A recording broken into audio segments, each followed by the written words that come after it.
Guys, तो मैं आज ऑडिट सब्जेक्ट के साथ में स्टार्ट करूँगी और ये मेरा फर्स्ट लेक्चर है ऑडिट सब्जेक्ट का, जहाँ पर मैं स्टार्ट करूँगी the first concept is the fundamental principle of professional ethics. देखो, fundamental principle of professional ethics ऐसे प्रिंसिपल के बारे में बताता है जो हर एक प्रोफेशनल आदमी को, उस पर्सन को फॉलो करने ही होंगे।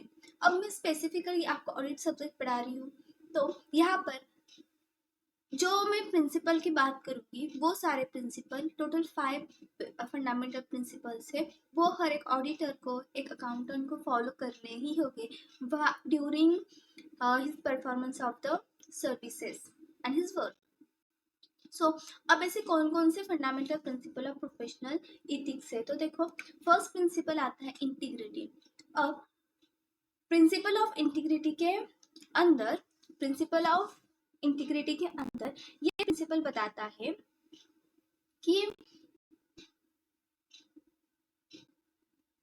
ये इंटीग्रिटी बताता है कि जब भी ऑडिटर उसका काम करेगा तो उस ऑडिटर को ऑनेस्ट रहना होगा। कैसा ऑनेस्ट है? ऑब्वियस है ना, कौन सा भी प्रोफेशन हो, इवन वो एक पियोन का भी क्यों प्रोफेशन, उसे ऑनेस्ट रहना होगा। इथिक्स है, ये बेसिक इथिक्स है।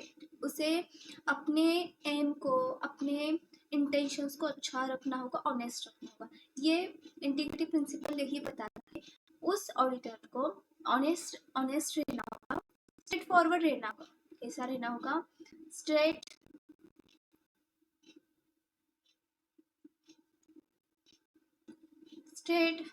फॉरवर्ड रहना होगा एंड ट्रूथफुल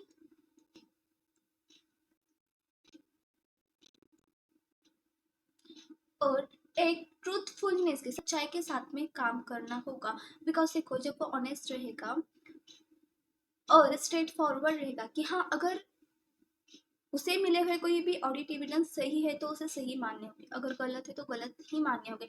किसी के भी इन्फ्लुएंस में आके उसके लिए क्या सही है, उसके क्लाइंट के लिए क्या सही है, इससे बेटर जो कुछ भी वही उस कंक्लूजन डिराइव करना होगा। क्योंकि फाइनली जो कुछ भी फाइनेंशियल स्टेटमेंट्स वो एनालाइज करेगा, वो क्या होंगे? फाइनेंशियल यूजर्स यूज करेंगे, जो कंपनी में इंटरेस्ट रखते हैं, जिसके लिए फाइनेंशियल स्टेटमेंट इम्पॉर्टेंट है। This is honest, straight forward and truthfulness. Second बताता है कि ऑडिटर ने ऐसे किसी भी रिकॉर्ड्स, रिपोर्ट्स एंड कम्युनिकेशन में इन्वॉल्व नहीं होना है, कम्युनिकेशंस में इन्वॉल्व नहीं होना है, जहाँ पर वो बिलीव करता है कि इस सारे इन रिपोर्ट्स हो, रिकॉर्ड्स हो या कम्युनिकेशन हो, इसके अंदर जो इंफॉर्मेशन प्रोवाइड की गई है, ये किसी है या फॉल्स है या तो फिर मिसलीड करती है। क्या करती है? मिसलीड करती है, मिसगाइड करती है। ऐसे इंफॉर्मेशंस के अंदर उसने सपोर्ट नहीं करना है, उसने ऐसे इंफॉर्मेशंस के अंदर इन्वॉल्व नहीं होना है। थर्ड, ये और भी बताता है कि इस प्रिंसिपल के अकॉर्डिंग जो कुछ भी ऑडिटर है, अकाउंटेंट है, उसने ऐसे फाइनेंशियल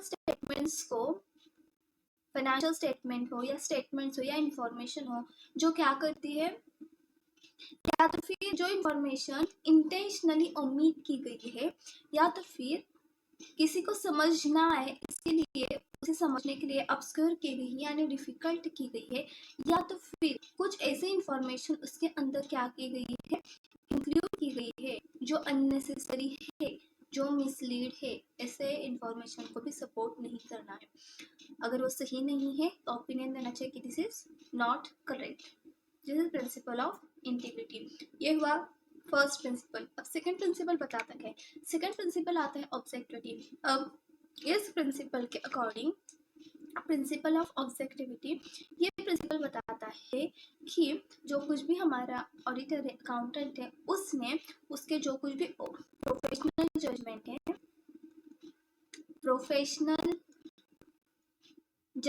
है, इस प्रोफेशनल जजमेंट को किसी के भी इन्फ्लुएंस में आके, किसी के भी इन्फ्लुएंस में आकर, इन्फ्लुएंस में आकर चेंज नहीं करना है, should not change। किसी के बायस में, bias because of bias, conflict of interest, और किसी अदर पर्सन के इन्फ्लुएंस में, मे बी वो क्लाइंट क्यों ना हो, उसके इन्फ्लुएंस में आके प्रोफेशनल जजमेंट को चेंज नहीं करना है, बिकॉज उसका ओपिनियन ये उसके सफिशिएंट एंड एप्रोप्रिएट ऑडिटिव एविडेंस के ऊपर ही ऑब्टेन किया होना चाहिए, ना कि किसी और इंसान के वजह से। This is principle of objectivity. अब थर्ड प्रिंसिपल आता है professional competence and due care. अब professional competence and due care बताता है कि जो कुछ भी अकाउंटेंट है उसके पास एक प्रोफेशनल नॉलेज होनी चाहिए, प्रोफेशनल नॉलेज एंड स्किल होना चाहिए, एंड स्किल होना चाहिए जिसकी वजह से वो ये इस बात को इंश्योर कर सके कि वो क्या है, कि उसका जो कुछ भी क्लाइंट है या तो जिस ऑर्गेनाइजेशन ने उसे एम्प्लॉय किया है वो ऑडिटर, वो अकाउंटेंट अच्छी सर्विस प्रोवाइड करता है, इन डेप्थ सही तरीके से गाइड करता है, सही तरह से उसे सर्विसेज प्रोवाइड करता है, तो उसके पास क्या होना चाहिए, प्रोफेशनल कॉम्पिटेंस होना चाहिए, यानी अच्छी नॉलेज होनी चाहिए, इन डेप्थ नॉलेज होनी चाहिए, प्रोफेशनल नॉलेज होना चाहिए, स्किल होना चाहिए, फिर वो टेक्निकल हो, वो थेरोटिकल हो, वो लॉज एंड रेगुलेशंस के रिगार्डिंग हो, सारा प्रोफेशनल नॉलेज एंड स्किल होना चाहिए। इसी के साथ में सेकेंड बताता है कि जो कुछ भी अकाउंटेंट है उसने ही मस्ट एक्ट डिलीजेंटली। अब डिलीजेंटली एक्ट करना होगा means in detail, in depth analysis करना होगा, in depth, in third basis के ऊपर क्या करना चाहिए, उसने एक्ट करना चाहिए, हर एक इंफॉर्मेशन में उसने इन डेप्थ जाना होगा, उस तभी तो वो सही से सर्विसेज प्रोवाइड कर सके। अगर उसे नॉलेज ही नहीं है तो क्या वो अच्छी सर्विस प्रोवाइड कर सकता है? नहीं। तो वो क्या होना चाहिए, एक्ट डिलीजेंटली, यानी अकाउंटेंट को प्रोफेशनल नॉलेज होना चाहिए, स्किल होना चाहिए, जिसके वजह से वो अपने क्लाइंट को, उसके एम्प्लॉइंग ऑर्गेनाइजेशन को क्या कर सके, सही इम्पॉर्टेंट इंफॉर्मेशन प्रोवाइड कर सके, उसे वो अच्छी तरीके से सर्विस प्रोवाइड कर सके। This is professional competence and due care. Next आता है कॉन्फिडेंशियलिटी। अब कॉन्फिडेंशियलिटी का प्रिंसिपल क्या बोलता है, देखो कॉन्फिडेंशियलिटी मीन्स इंफॉर्मेशन को कॉन्फिडेंट रखना, सिक्योर रखना, उसे प्रोटेक्ट करना, किसी को भी डिस्क्लोज नहीं करना। देखो अब ये क्या है, ऑडिटर है और ये क्लाइंट है। अब ऑडिटर क्लाइंट को सर्विस प्रोवाइड करना। अब जब ऑडिटर क्लाइंट को सर्विस प्रोवाइड करने जाएगा तो यहाँ पर क्लाइंट इससे हर इंफॉर्मेशन प्रोवाइड करेगा। अब ये इंफॉर्मेशन लीगल हो सकती है, फाइनेंशियल हो सकती है, या तो फिर पर्सनल भी हो सकती है, कंपनी के regarding professional information, personal oblique professional information हो सकती है। तो ये सारी इसके अंदर बहुत छोटी छोटी बातें इंक्लूड की। तो क्लाइंट ने जो कुछ भी ऑडिटर को इंफॉर्मेशन प्रोवाइड की है, ऑडिटर ने ये किसी और को, थर्ड पार्टी को डिस्क्लोज नहीं करनी, एक्सेप्ट क्या है, जब कोई लॉ प्रोवाइड करता है, कोई लॉ एंड रेगुलेशंस के अंदर उसे वो इंफॉर्मेशन प्रोवाइड करनी पड़ती है, दूसरों को देनी पड़ती है, तभी वो दे सकता है। गवर्नमेंट ने मांगी इन्फॉर्मेशन, गवर्नमेंट ने किसी अथॉरिटी ने मांगी इन्फॉर्मेशन तो ऑडिटर को देनी पड़ी, अदरवाइज वो उस इंफॉर्मेशन को प्रोवाइड नहीं कर सकता। This is principle of confidentiality. अब नेक्स्ट प्रिंसिपल है प्रोफेशनल बिहेवियर। ऑब्वियस है ना, प्रोफेशनल बिहेवियर यानी उस अकाउंटेंट का, उस ऑडिटर का बिहेवियर कैसा होना चाहिए। तो फर्स्ट तो इथिकल होना चाहिए। इथिकल होना चाहिए मीन्स क्या, वो इथिकल होना चाहिए मीन्स क्या, तो सही रास्ते के ऊपर चलने वाला होना चाहिए, यानी उसने कंप्लाई करना चाहिए। किसे कंप्लाई करना होगा, लॉज एंड रेगुलेशंस को क्या करना होगा, उसने फॉलो करना होगा। अगर वो लॉज एंड रेगुलेशंस को फॉलो नहीं करता है, जो चाहिए जो दिल में आया वो किया, चलेगा क्या, नहीं चलेगा ऐसे। सेकंड क्या है, तो उसने इसे किसी भी एक्ट यानी एक्टिविटीज में एंड ऑक्यूपेशन में इन्वॉल्व नहीं होना है, नहीं जाना चाहिए, जो क्या कर सकती है, डैमेज कर सकती है। क्या डैमेज कर सकती है, उसकी रेपुटेशन,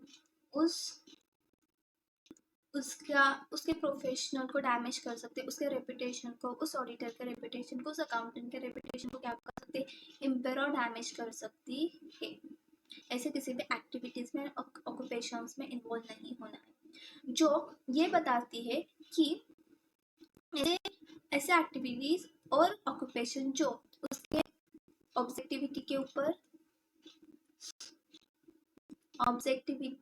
ऊपर प्रॉब्लम क्रिएट कर सकती है, उसके प्रोफेशनल जजमेंट को गलत मान सकती है, या तो फिर जो कुछ भी उसके जिस तरीके से उसने काम किया उसे डैमेज कर सकती है। इसे किसी भी एक्टिविटीज एंड ऑक्यूपेशन में इन्वॉल्व नहीं होना है। This is professional behaviour.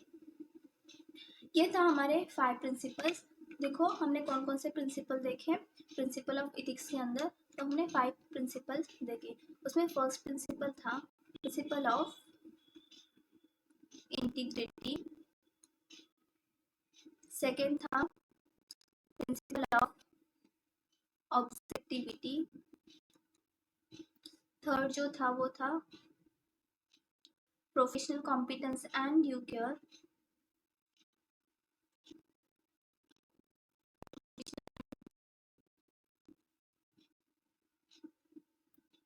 competence and due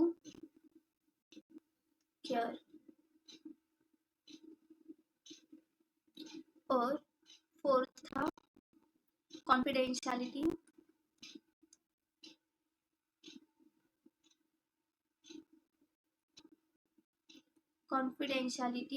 और फिफ्थ जो था confidentiality, professional competence and due care, confidentiality, and last था प्रोफेशनल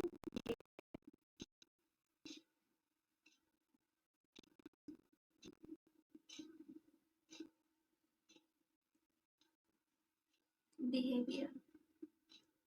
प्रोफेशनल बिहेवियर, ये 5 प्रिंसिपल ऑफ प्रोफेशनल इथिक्स है और आपको ये अच्छे से लर्न करने होंगे। आई होप कि आपको आज के कंसेप्ट समझ में आए होंगे। इसे अच्छे से देखना, समझना और अंडरस्टैंड करना। समझना मीन्स ये अंडरस्टैंड करना। सो अगर आपको मेरे पढ़ाए हुए कंसेप्ट समझ में आते हैं, पढ़ाया हुआ समझ में आता है, तो प्लीज़ इस वीडियो को लाइक करना, शेयर करना और चैनल को सब्सक्राइब करना मत भूलना। Thank you so much.